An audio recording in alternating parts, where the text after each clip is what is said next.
निश्चित रूप से अब ये विधानसभा का जो अब का कार्यकाल है, ये आज तक का सबसे गिरा हुआ विधानसभा का कार्यकाल होगा 5 साल।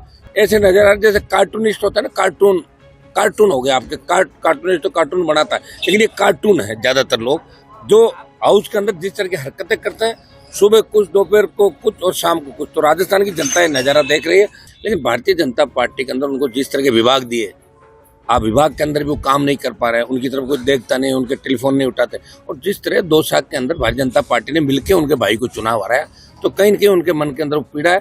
और मैं डॉक्टर साहब को आह्वान करता हूँ, आप अंदर जो घुटन महसूस करें, आपको घुटन की आवश्यकता नहीं। राजस्थान की जनता आपके साथ हो, बीजेपी को छोड़ें, हमारे साथ आए। थर्ड मोर्चा आपका इंतजार करा, वापस हम लोग बनाते हैं। और आगे अगर रहोगे तो इसी तरह बीजेपी के बाद फिर इधर तो उम्र तो बढ़ती जा रही है, उम्र तो वापस आएगी नहीं। तो मैं किरोड़ीलाल जी को यही कहूंगा कि बीजेपी में आपका कोई मान सम्मान नहीं। सीबीआई भी आ गई है सर, क्या कहेंगे सर? सीबीआई जांच चल रही है। निश्चित रूप से जो चेहरे इस हत्याकांड को अंजाम देने के पीछे थे, उसमें बड़े नाम भी हैं जिनके खिलाफ एफआईआर लॉन्च हुई, उनसे आगे भी कड़ियां जुड़ी हुई मिलेगी। और निश्चित रूप से ऐसे मर्डर जो कहीं न कहीं व्यवस्था को चुनौती देते हैं, आखिर किस हद तक लोग जा सकते हैं, कितने बड़े लोग इसके अंदर इन्वॉल्व होंगे। कई सफेद पोस्ट पे आएंगे, कई अधिकारी भी आएंगे। इसमें बड़े राज अनिता हत्याकांड के अंदर सीबीआई खोलेगी। सर विधानसभा में कांग्रेस को माफी मांगनी थी, तो 7 दिन खराब क्यों किए? आखिर माफी मांगी और 2 बार माफी मंगवाई। आप देखिए, भारतीय जनता पार्टी के लोगों को कांग्रेस को अपमानित करने का मौका मिला कि वापिस बोलिए आप। बात तो ये हुई थी कि कांग्रेस का प्रदेश अध्यक्ष माफी मांगे, तो जूली जी ने कहा हाँ, प्रदेश अध्यक्ष की जो प्रदेश अध्यक्ष ने गलती की, जो इन्होंने गलत व्यवहार किया आसन के प्रति, उनकी तरफ से माफी मांगते हैं। तो एक तरीके से जब माफी मांगनी थी, तो 7 दिन तक राजस्थान की जनता के जो अरबों खरबों रुपए खर्च होते हैं, जब विधानसभा चलती है, लोकसभा चलती है, और इस सेशन को आप हुल्लड़ के अंदर अपनी फोटो छपवाने के अंदर अगर सेशन खत्म करा दो, इसकी दादी, इसकी नानी, हुआ मार, तो आप क्या संदेश देना चाहते हो, क्या मैसेज आप देना चाहते हो? निश्चित रूप से अब ये विधानसभा का जो अब का कार्यकाल है, ये आज तक का सबसे गिरा हुआ विधानसभा का कार्यकाल होगा 5 साल। क्योंकि न तो सत्ता पक्ष के अंदर दमदार लोग है, न कोई अच्छे वक्ता है, और विपक्ष के अंदर जो लोग लीड कर रहे हैं, ऐसे नजर आ रहा है जैसे कार्टूनिस्ट होता है ना, कार्टून हो गया आपके। कार्टूनिस्ट तो कार्टून बनाता है, लेकिन ये कार्टून है। ज्यादातर लोग जो हाउस के अंदर जिस तरह की हरकतें करते हैं, सुबह कुछ, दोपहर को कुछ और शाम को कुछ, तो राजस्थान की जनता ये नजारा देख रही है। निश्चित रूप से कांग्रेस बीजेपी से राजस्थान की जनता उब चुकी है, उनको नया विकल्प मिला नहीं। और पहले भी क्या, राजस्थान की जनता थर्ड फोर्थ की तरफ रही नहीं, हमेशा गठबंधन के साथ रही है। अब राजस्थान की जनता थर्ड फोर्स के साथ रहेगी।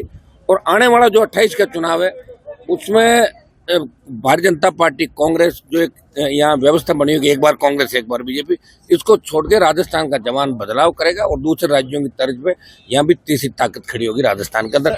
जिस तरह अपराध बढ़ रहे हैं, जिस तरह बेरोजगारी बढ़ रही है, पेपर लीक की घटनाएं, जिस तरह कांग्रेस बीजेपी हाथ मिला रही है आपस के अंदर।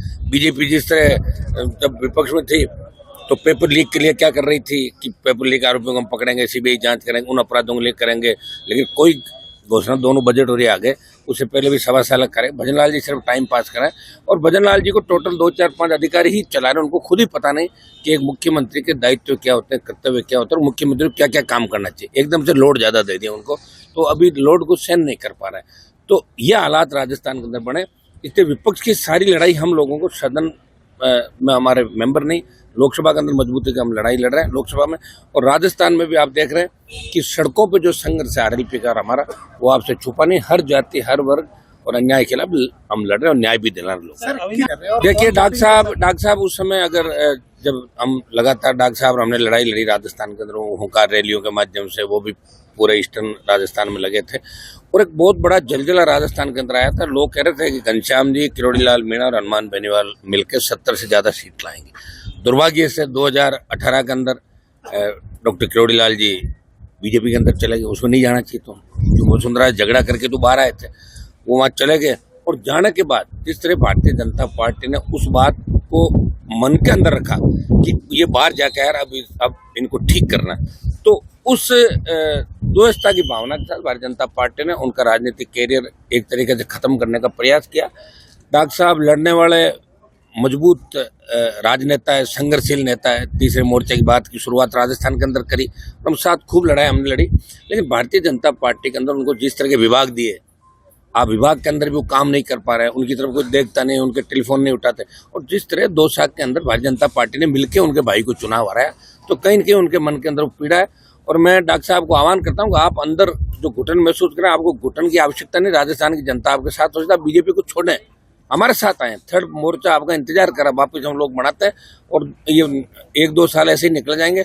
और आगे अगर रहोगे तो इसी तरह बीजेपी के बाद फिर इधर तो उम्र तो बढ़ती जा रही है, उम्र तो वापस आएगी नहीं। तो मैं किरोड़ीलाल जी को यही कहूँगा कि बीजेपी में आपका कोई मान सम्मान नहीं, बीजेपी मन से किसानों को नापसंद करती है, हम लोगों को कभी पसंद नहीं करेंगे। इसलिए हमें बीजेपी के खिलाफ लड़ाई लड़नी राजस्थान की सड़कों पे, और कांग्रेस को भी खत्म करना। कांग्रेस सिर्फ किसान, जवान और अल्पसंख्यक के नाम पे हमेशा सीट ले आती है, वोट बैंक के नाम से सीट ले आती है। इनको पता है वही गहलोत के राज के अंदर जिस तरह खनन माफिया पनपा, वही भजनलाल जी के यहाँ सेट हो गया और वापस सेट। उनका पता है कि एक बार ये परिपाटी बन गई, तो नेता भी ऐसा ही काम करेंगे। ये अपने बच्चों को कामयाब करने के लिए किसी भी हद तक गिर सकता है। तो इन बातों को ध्यान पे रखते हुए तमाम जो भी नेता जिनका मन नहीं लग रहा कांग्रेस बीजेपी में, हम तो उनको आह्वान कर रहे हैं। जो नौजवान है, पहली बार के विधायक हम देखते हैं, बढ़ने को बातें कुछ भी करते हैं, वहाँ जाके प्रणाम करते हुए नजर आते हैं, एक ट्रांसफर के लिए, एक पोस्टिंग के लिए। उनको कहते हैं कि आप राजस्थान को बचाने के निकले। बहुत बड़ा अभियान हम जल्दी छेड़ेंगे और इस प्रदेश के अंदर कोशिश करेंगे कि लोग मजबूत है, हमारा जो इतिहास है उसको एक बार लोग याद करें कि हम राजस्थान की किस मिट्टी से आते हैं। खाली गीतों में गाने थोड़े होगा। यहाँ अभी मर्दानगी लोगों को दिखाई नहीं, राजस्थान के लोगों ने मर्दानगी जब मानी जाएगी जब यहाँ की पार्टी राजस्थान में सत्ता के अंदर आएगी।